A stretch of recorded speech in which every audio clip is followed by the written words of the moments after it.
Чистый воздух, горы и отличная компания. Что еще нужно для веселого отдыха? После продолжительного карантина самое то. Все участники с утра настроены позитивно. Начнем наш маршрут с селения Хой, которое известно как селение Стражников. Также там откроются виды на Чеберлоевский каньон. Будет заброшенное селение Ихарой. И конечный пункт, конечно же, это селение Харкарой, где сохранились старинные башни и есть небольшая пещерка с родником. Пеший поход Кизиной Харкарой – новый туристический продукт Чеченской Республики. Инициатором выступает Министерство туризма. Это перспективное направление, особенно сейчас, в условиях сложной эпидемиологической ситуации, когда полезно находиться на природе. В этот пешеходный маршрут записались более 100 человек, и в том числе и представители других регионов, что нас несказанно порадовало.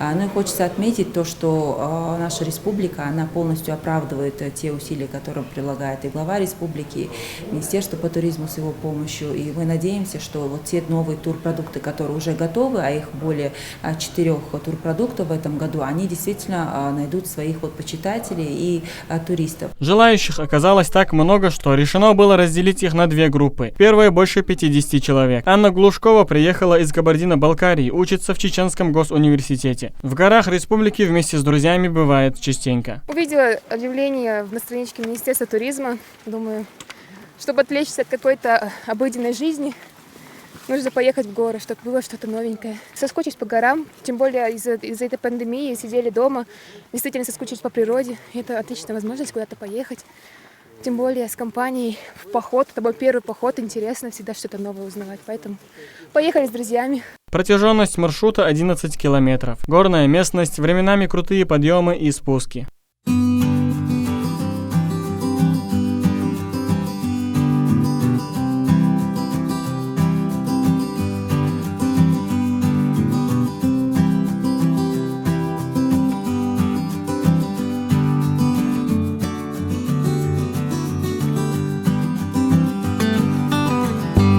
На протяжении всего маршрута встречаются интересные места.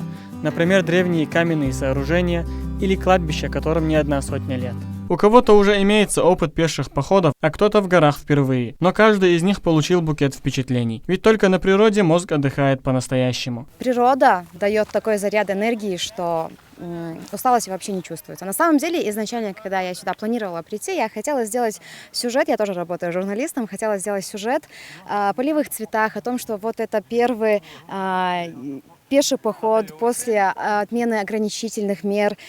Если честно, вот первые полчаса я еще снимала, но потом природа настолько сильно завораживает, что я не хотела брать в руки камеру и просто наслаждалась сиюминутными чувствами, эмоциями. Всем, кто еще не был здесь в горах, не наслаждался природой, конечно, советую, чтобы сделали это наконец.